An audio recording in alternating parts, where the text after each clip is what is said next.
Welcome once again to Roundtable. I'm Bob Orr of the Press Club of Southwest Florida. And today we're looking at the very important topic of the January 6th attack on the U.S. Capitol. All of the political repercussions from that, and also the new security concerns as we go forward towards the inauguration. We're happy today to welcome our special guest, the recently retired Florida Republican Congressman Francis Rooney. Congressman Rooney just finished up serving his second term representing the 19th District of Florida. Congressman, thanks for joining us today. Thank you for having me on. I appreciate it. Also, a couple of intrepid journalists who were there covering the Capitol the day of the attack. Sophie Alexander from ITV News was actually right in the middle of that mob scrum as they broke into the building. Sophie, thank you for taking the time to join us. Hi, thanks very much for having me.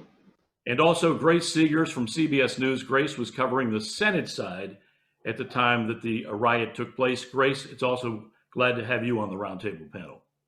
Thank you for having me. All right, with me, Larry Doyle, longtime veteran CBS producer. Larry, good to see you again. Thank you, Bob. And also Denise LeClair Cobb, formerly of CNN. And Denise, if you do me the honors of leading us away, let's get started. Okay, thanks, Bob. Congressman Rooney, it's been 8 days since the riots at the Capitol, and now there are 15,000 plus National Guardsmen in DC. Many of them are sleeping on the floor of the Capitol. What do you say now is the state of our democracy? And do you hold President Trump responsible? Well, let me start with the latter first. Yes, I do. I don't know if it's a prima facie legal case or not. We'll find that out. But certainly his words incited those people to go down there and exceed the bounds and go way beyond any rational behavior and pierce one of our most sacred government institutional buildings, the Capitol. As far as where does that leave us? What is this saying to the world? You know, if you look at the wall in front of Lafayette Square and now you look at the Capitol, we're more locked down than Tehran, more locked down than Miraflores Palace in Caracas. We're supposed to be the beacon of openness, transparency, and democracy. And I think that's a little upended right now. That's true. And it was a terrible day for our country. And Sophie, you were right in the middle of it. Your crew's amazing report is being talked about all over the world. You were the only TV crew literally embedded with the rioters as they breached the Capitol. Tell us how that happened, that you were there, and if you were ever in any great fear. Well, yeah, so we were somehow the only TV crew in the world inside. I have no idea quite how that happened because we just followed the story. We followed the rioters.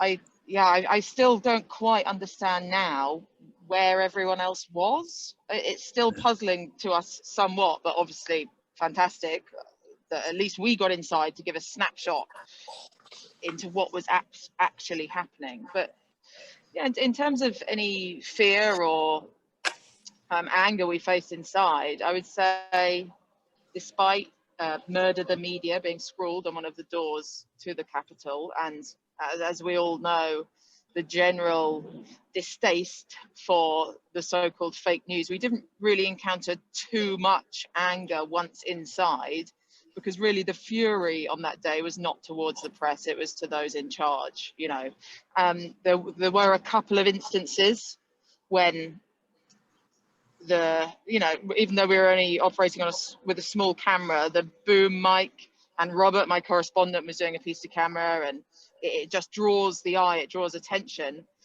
In one instance, a group of men did circle us. They were wielding these quite heavy wooden sticks. A couple of them had spears on top of the sticks that they'd fashioned.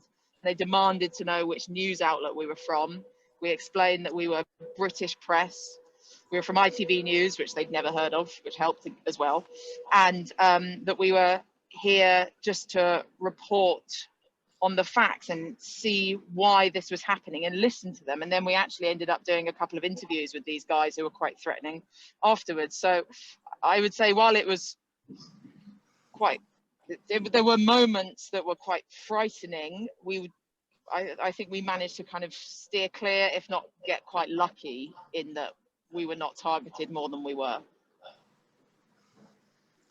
Sophie, I'm wondering, on your walk from the ellipse to the Capitol, did you notice a mood change among the marchers? Yeah, great question. That's exactly it. I think the closer we got to the Capitol, something in the air just changed. Something felt different. It's the best way that I can think to describe it. There was a kind of, it wasn't quite a frenzy yet, but there was definitely a charged atmosphere in the air, and people seemed to be walking towards the Capitol with real purpose, you know. Do you think they felt emboldened as they moved forward without any opposition? Absolutely. And as you said, there was no opposition. There were no police stopping them. There were some police once they got to the front of the Capitol, but essentially they were free to roam and free to do what they like. And let's not forget that the president had just said, let's walk to the Capitol. And I honestly think many of them expected to see him there as well. And that emboldened the crowd as well. What kind of offensive paraphernalia did the rioters carry with them? What did you see? I didn't see any guns, which was perhaps unusual. I saw many baseball bats in backpacks, crowbars, sort of iron poles, a lot of these very heavy wooden staffs, spears, which is something I've never seen before in real life. The only time I've seen a spear, I think, is in a museum. And flagpoles, again, but with very sharp fashioned ends. So they were the main weapons, and people as well were carrying their own mace, their own pepper spray. We saw one man with a fire extinguisher spraying what we think he had fashioned into his own mace spray. So he was spraying the fire extinguisher at the police, but we think inside the fire extinguisher was mace. So that brings you to the steps of the Capitol. And the rioters breached the doors easily, and you followed them in. What was that like? Well, that's exactly it. I mean, just before they breached the doors, the rioters got to the inauguration stage and actually got sort of inside the scaffolding. And it was there that there were 3 doors that enabled them to break onto the terrace and break into the Capitol. But it was actually inside that inauguration stage that was the most frenzied and charged environment I've ever been in my entire life. The anger was palpable, and it was just sheer determination to break these doors down and get inside. But it did appear that some of the rioters and some of the mob at least knew exactly where they were going and where the best entry point was. That was going to be my question, Sophie. Did you have any indication that there was inside assistance? I mean, as you just said, they just seemed to know where they were going. Yeah, that's right. Some of the mob, it did seem, knew exactly where to go. And once inside, actually, we released a short documentary 2 nights ago with extra footage from our rushes. There was one woman who really stood out. She was perhaps 30, dressed in green, satchel over one shoulder. Did not look like she fitted in with the kind of everyone else inside at all. I would have expected to see her at perhaps a BLM protest. You know, she did not look like the typical kind of right-wing rioter at all. And she was frantically directing the crowds up the stairs and towards the office of Nancy Pelosi. So that to us indicated that she knew exactly where to direct crowds, and that was very interesting. And you did follow them up there, and I remember seeing in your piece that you had them holding up her sign that when they ripped that off the wall. So you were there then. Yeah, we saw the crowd break the speaker's sign off the wall, smash it into pieces, and then they shouted over at us, and we thought we were about to, you know, sort of face another "who are you, where are you from?" But actually they proudly wanted to pose with the pieces, and that's how we got that great shot of the man and the woman sort of smiling proudly, holding pieces of the speaker's sign. I want to continue more about what it was like inside the riot, but first, before we pick up the narrative there, I want to ask Congressman Rooney. You served in office until January 3rd, 3 days prior to this. In the weeks, not the days, but in the weeks leading up to this, we saw all kinds of fiery rhetoric. We heard the president repeatedly say the election was the results were fraudulent. He called on his followers to do everything they could, turn over every legal stone. Did you have any indication, or did anyone in your caucus have any indication of how bad this really was in terms of the planning for some kind of violent insurrection? No, Bob, I don't think anybody really expected that they would breach the Capitol in an armed conflict, guns or no guns. But This your exceeded colleagues, all expectations. but your colleagues heard the rhetoric. You heard. Oh, yeah. And I think there were a lot of people that were disquieted by the rhetoric. I certainly was. And these people were continually becoming spun up in different parts of the country before they amassed themselves in DC. What would have been the security protocol on a normal day there? Like, I've been in and out of the Capitol hundreds of Yeah. times. I went through checkpoints. There were always lots of cops. There are lots of cops, but they can't do a whole lot. They're at all the magnetometers and the entries and all that, but they don't have nearly the horsepower to stop a big armed mob like hit them. They're not trained for it, don't have enough people, and they don't have a security barrier further enough away to break it down. I mean, the part of the thing about security, at least in the diplomatic area that I'm familiar with, is how far away do you stop them? And they're not equipped to stop anybody till they're right on their heels. That's going to change now. I think we're going to be just as much of an armed camp at the Capitol as we are around the White House now. I'm going to bring in Grace Segers, and also I see her colleague Zak Hudak from CBS has joined us. Zak, welcome to you. But Grace, first for you, you were in the Senate chamber? Yes, I was. So you're watching this procedure go on as they're trying to essentially count the electoral vote. Tell me, what's the first sign you had inside that something was wrong? Because you had a different vantage point than Sophie did. Yeah, so the really interesting thing for me has been learning how much danger that I and the senators and the vice president were in at the time, and we just had no idea. So the rioters literally came within seconds of entering the chamber before Pence had left, and before, fortunately, a Capitol police officer was able to direct them away. And that allowed for the reporters and the senators themselves to be blocked into the chamber. So really, we had no idea that anything was going on. I had seen on Twitter that the Cannon House office building was being evacuated, but that was on the other side of the Capitol. So I didn't really know that anything was happening on the Senate side as well. And then all of a sudden, Pence was evacuated from the chamber. And I thought to myself, was he surprised by that? Did he look shocked when they came to move him out?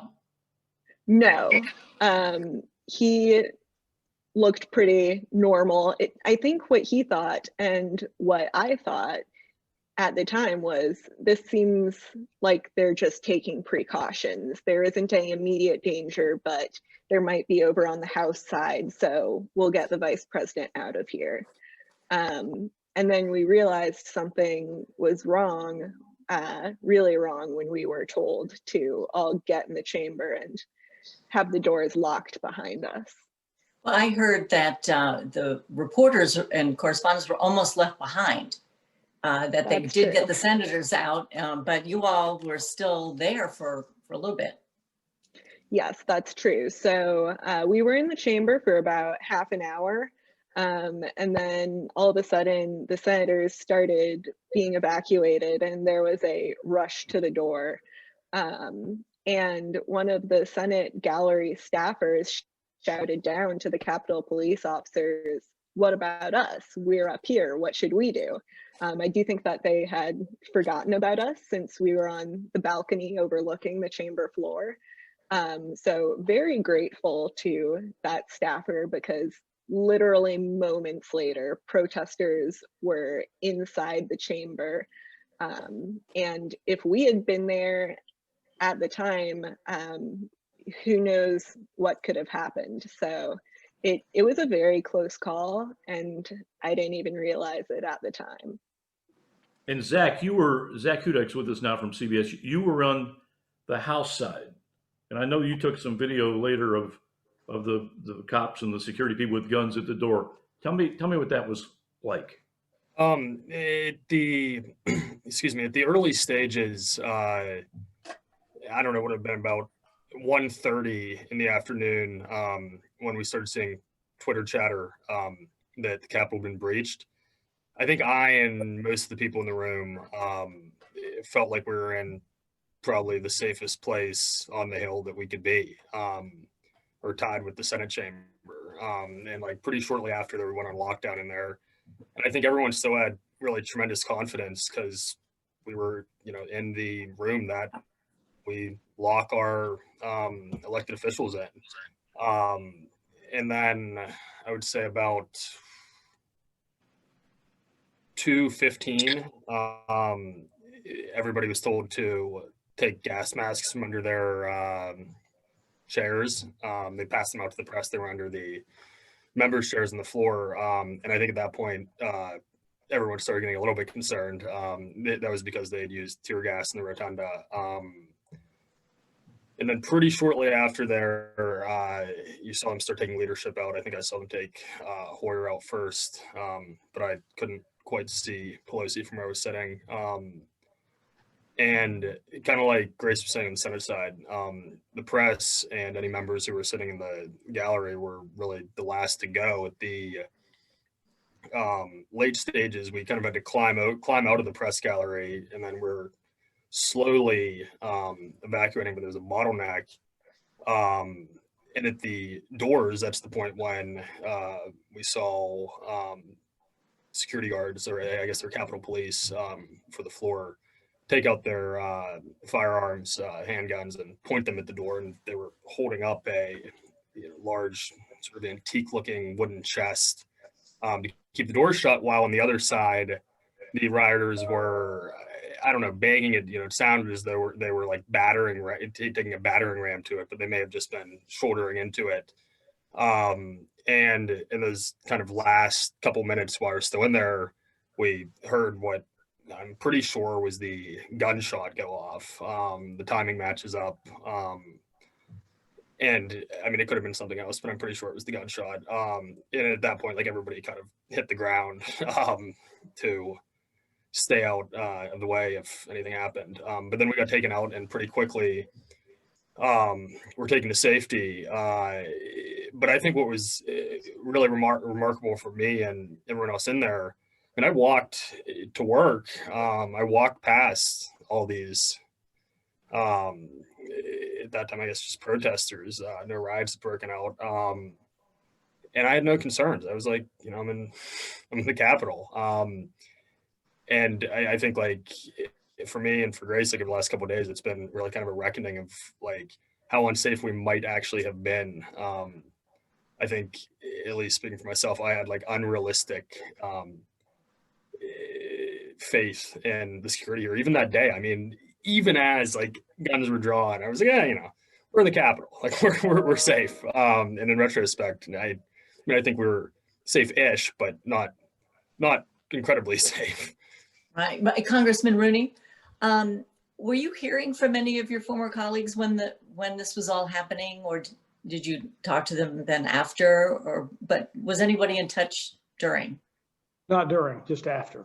I think it was such a scramble, as the reporters have said. Everybody was kind of everyone for themselves, trying to figure out where to go and where to hide and what to do.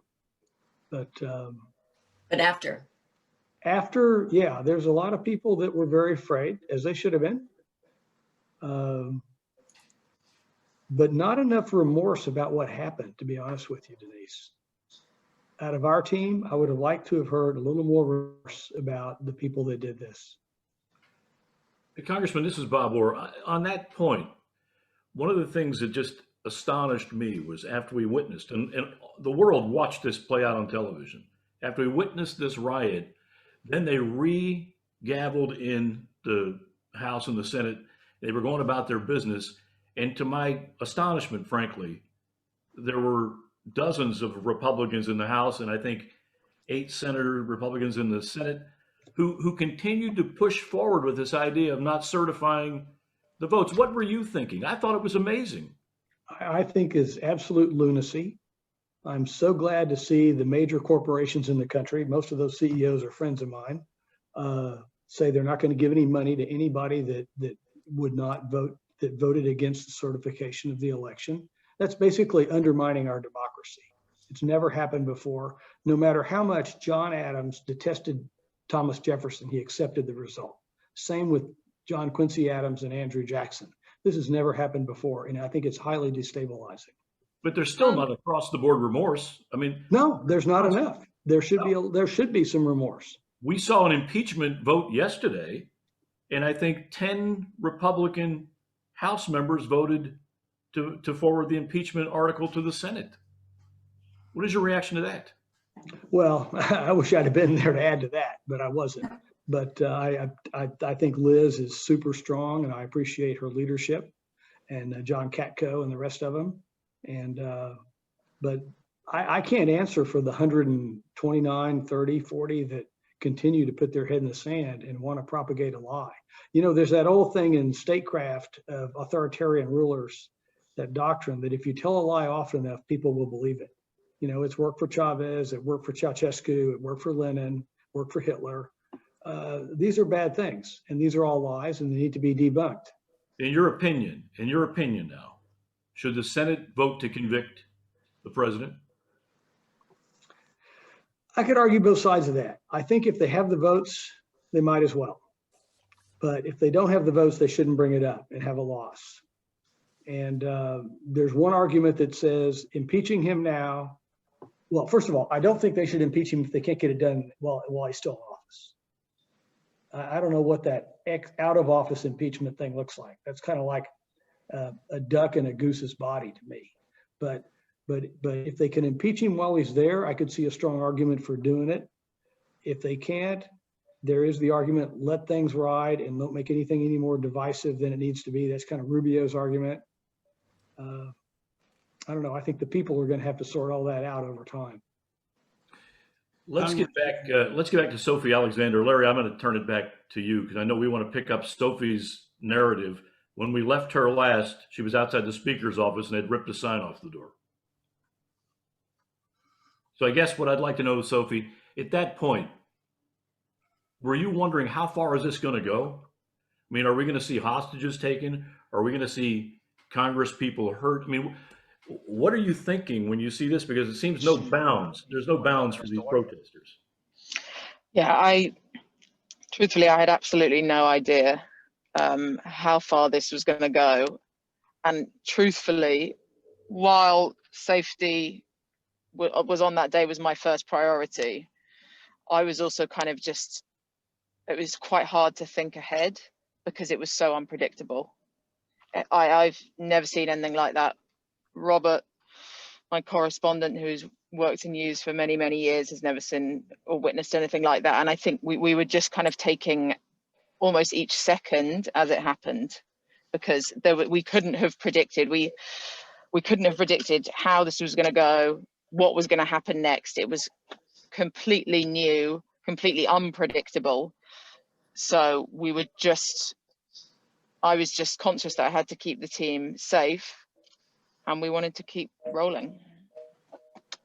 Sophie, inside the building, did you get the impression that the crowd was hunting? Did they have specific personalities and targets they were looking for? There were chants before the crowd even got to Pelosi's office of Nancy, Nancy, where are you, Nancy? I mean, as we know, Pelosi is a hate figure for many on the right, but it seemed to me Pelosi was absolutely a target, but murmurings as we were going inside as well. Once the crowd realized that Mike Pence was not able to kind of overturn the election, you know, which he never had the power to do anyway, the crowds, I just heard murmurings of the crowd starting to say, you know, where's Pence? We need to get to him. Where's Pence? He has the power to change this. We need to get to Pence.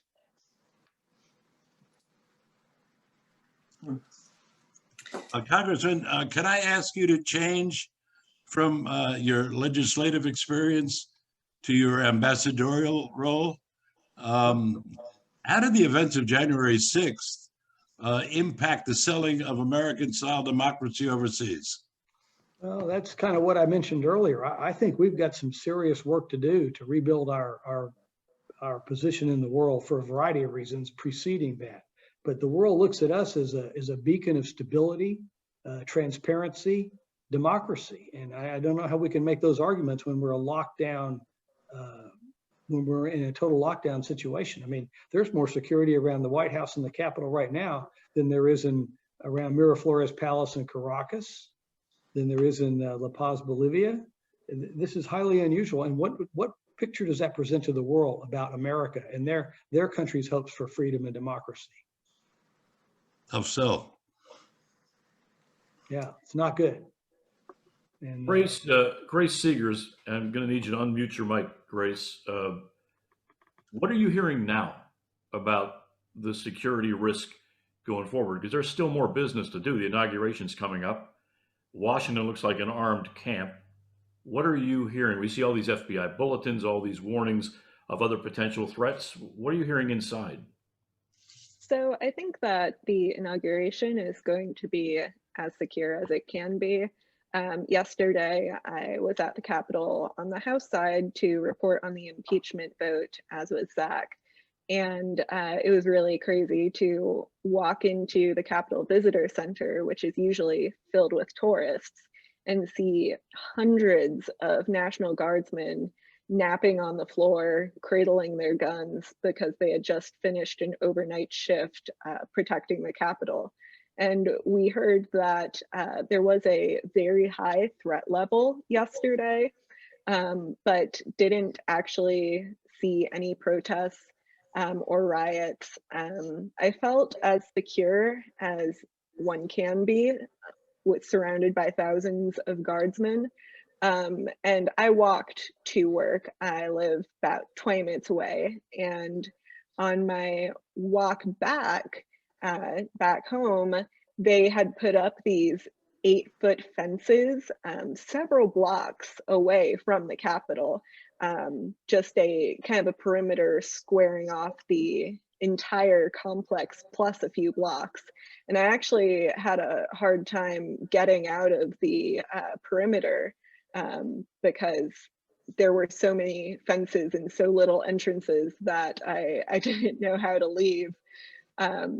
So what I'm hearing about security going forward is that the city is going to be extremely militarized, and we probably can expect more demonstrations in the coming days, but it'll be a lot harder for them to get even close to the Capitol. And Zak, I was wondering real quickly, do you wear your press badge when you're walking outside now by yourself to and from the building? I wear it when I'm near the perimeter, and I wore it when there was a curfew. But I've kept it like very much within my coat once I'm kind of away from Capitol Police and National Guard and stuff, honestly, because I don't want to be accosted by any remaining, protesters or rioters. The morning of the 6th, somebody saw my press badge and my mask and was like yelling at me on the way to the Capitol. So when I'm here, I have it out as visible as possible. But once I'm out of here, I'm kind of keeping it hidden, truthfully. I mean, the president has spent years calling the press, among other things, the enemy of the people. I mean, do you feel like there are people that take that so to heart that you really are their perceived enemy? I think there are, but I also right before starting this job on the Capitol was on the Hill was covering the election from Pennsylvania, and went to I think every one of the Trump rallies Trump had there for like a 4-month period, which was pretty much every week or more for a while. And I'd be running around getting MOS with their supporters, and like some of them would kind of yell at us and stuff, but truthfully, really a lot of people would be very skeptical of like even just CBS News, and then we'd start talking to them, and they would really open up and like be like, "What channel can we go watch this on?" So I think, like, I do think there is pollution in the perception of the press due to the president, but I think that we still, I think it is salvageable, and I think I saw it being salvageable at all those Trump rallies. And also, you know, Grace, although I'm sorry, Sophie is British, you know, they didn't know that immediately. And if it was going to be an attack, it would have been there with them coming in with you. Yeah, absolutely. And I think it's worth saying at this stage that we did hear mutterings about people talking about CNN, which is a hate figure. I think CNN is hated by the right wing extremists more than any other, which is obviously just, well, incredibly sad among other things. But I think had we been CNN, maybe things would have been slightly different. But like I said, while we were targeted by a few people who were carrying weapons, we did manage to talk our way out of it. And I maybe that was luck. Maybe we were targeted by people who weren't really that interested in punishing the press that day. They were looking to punish others. Perhaps if it had been other people who were more ardent in their hatred about the press, things might have been different. But well, I'm glad to say we managed to get out of it safely. And how did you get out? I mean, so you just started leaving when they all started to leave? Well, we were in the rotunda, the three of us, myself, Robert, and cameraman Mark Davey.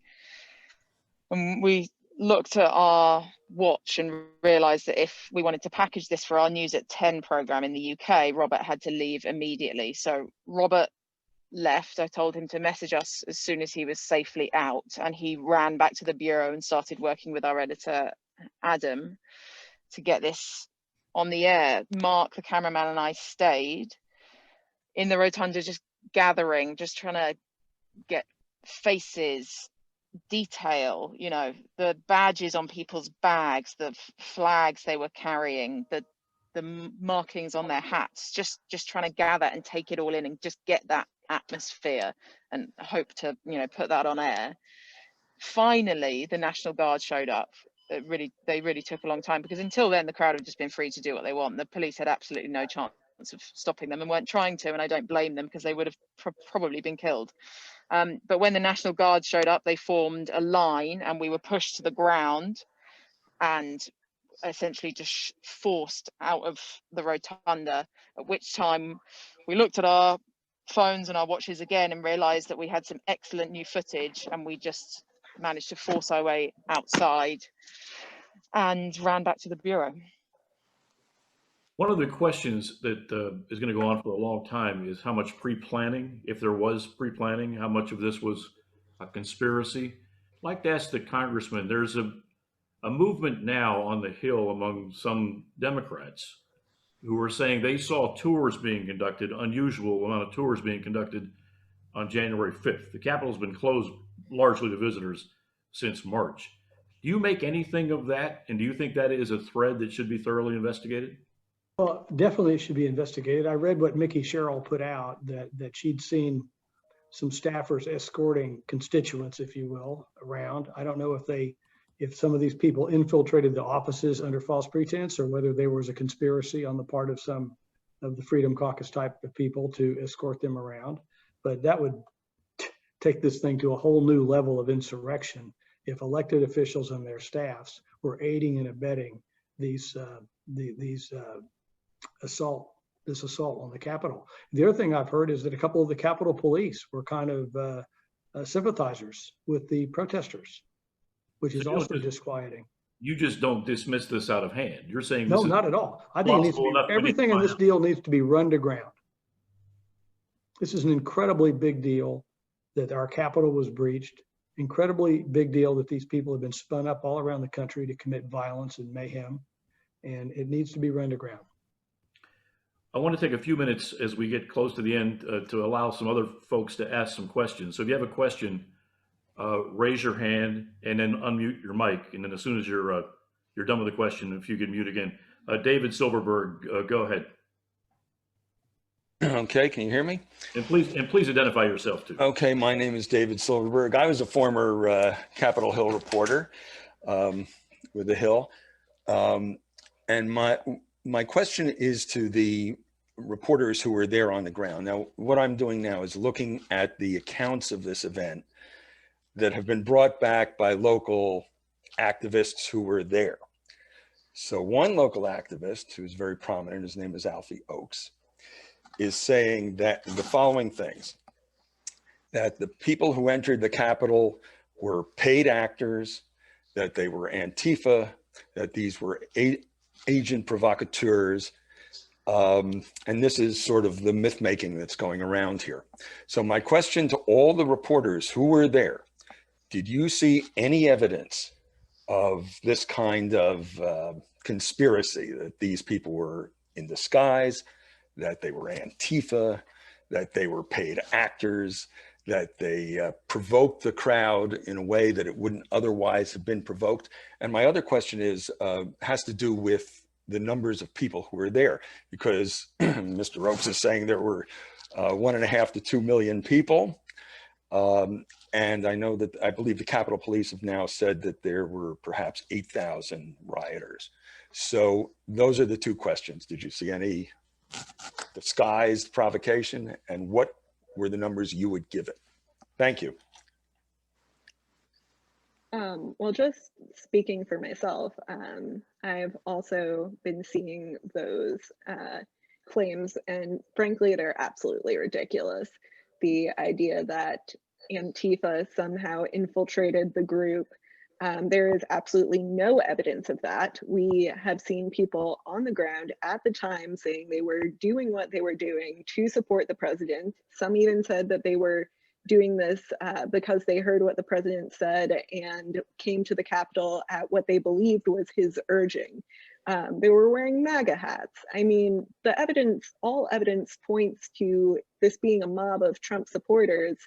And the idea of Antifa infiltrators, I think, is really insidious, because it allows people to kind of cast off responsibility instead of taking an honest look at members of their party who might be willing to go to extremes. And just on that note, something I will note is that a lot of these people weren't militia members or hardcore extremists. A lot of them were normal people, teachers and firefighters, who came to the Capitol because they seriously believed that a grievance was being done and that violence was a corrective. So I do think that there needs to be a hard and honest look at how these people were radicalized and what this means for the future of President Trump supporters and the Republican Party. You know, and just Bob, if I could ask the congressman, I know that you're a lifelong conservative Republican. I've heard you say you've never voted outside the party. You have reached a conclusion about the president. How do you explain the loyalties of these people?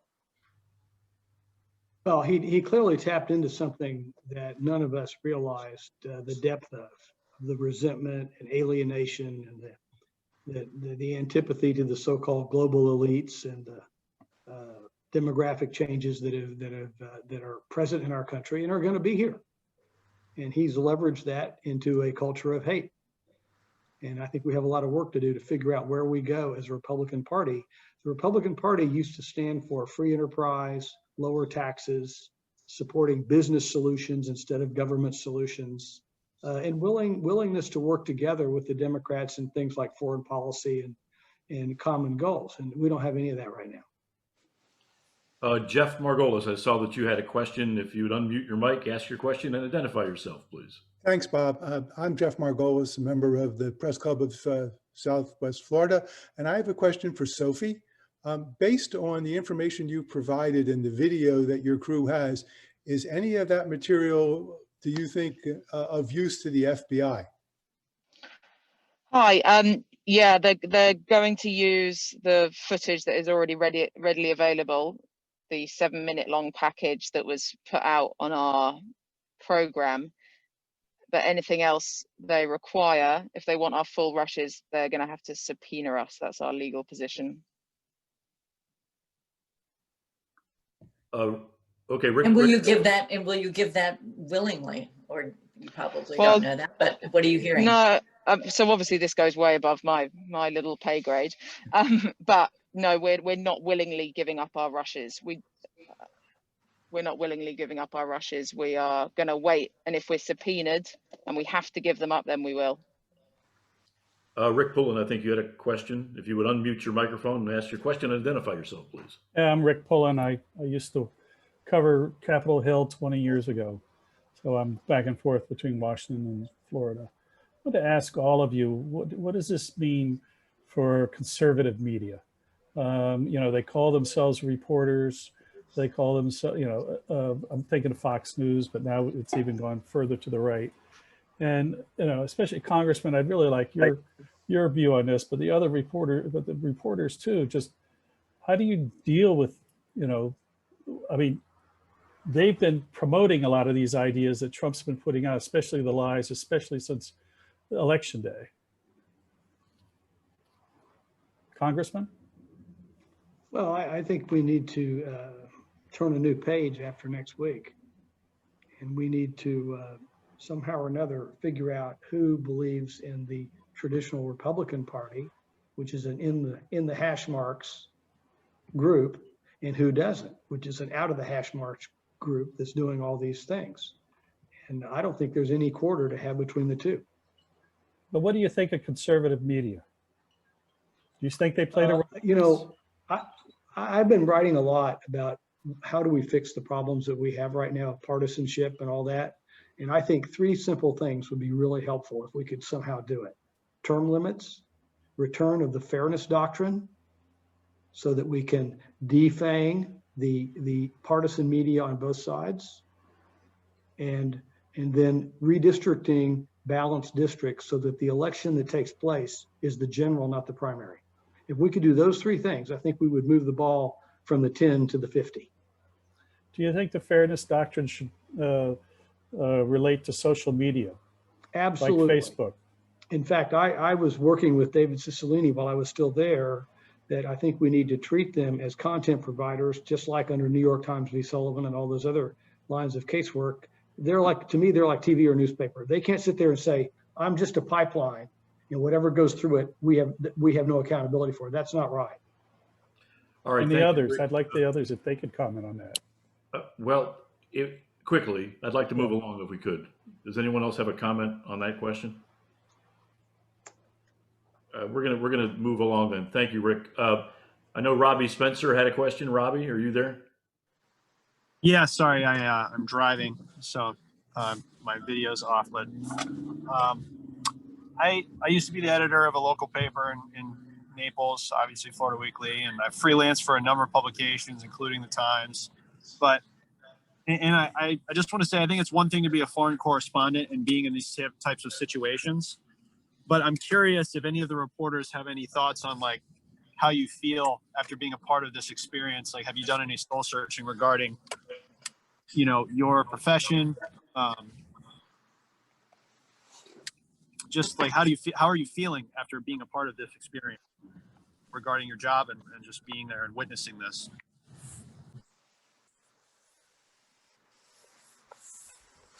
Anybody? Yeah, I can jump. Oh, No, you go ahead, Sophie. sure.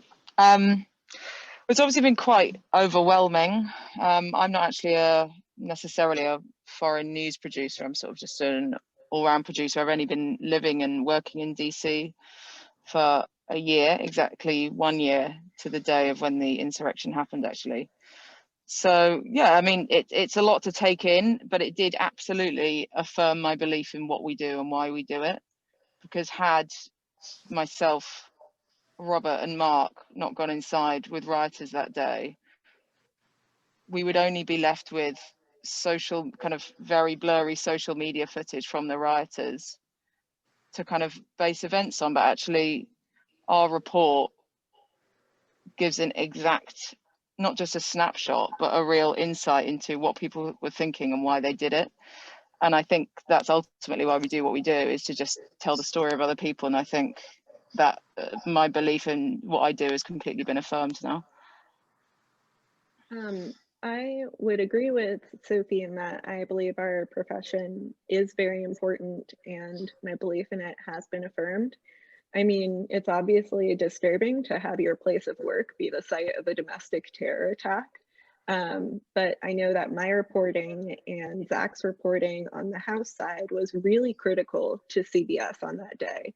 We were able to send dispatches about what was happening when no one knew what was happening outside of the building. And we were able to help get that information out, not only for our network, but also for people just watching along on social media, and for people who were watching the CBS special coverage of it. I did a phone interview while sitting on the floor of a safe location about everything that was happening. So I do think it's very important to have people on the ground and to have journalists recording history, because especially last Wednesday, I believe it was a historic event that needed to be recorded.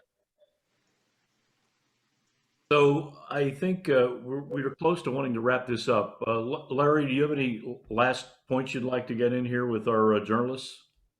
Not real points, but congratulations to our journalists for a job well done under extraordinary circumstances as they witnessed one of the darkest chapters in this nation's history. And I'd like to ask Grace and Zak and Sophie, got any plans for Inauguration Day? Be safe. Thanks very much. Thank you. Denise, any last thoughts you'd like to share? No, I think Larry said it all. Well, our thanks, of course, to Congressman Rooney for spending so much time with us today, and all of our journalists, Zak, Sophie, and Grace. You're courageous in the line of duty, and that makes all of us very, very proud. Please stay safe. Also, thanks to our media partners, ITV, CBS News, AP, and other sources of video and pictures. And I'd like to thank all of our Press Club folks for participating, and thanks to you for watching. By the way, if you're watching this later on our Facebook page or YouTube, please remember to like us and please subscribe to our YouTube channel. So thanks again for joining Roundtable. I'm Bob Orr, and we will see you next time.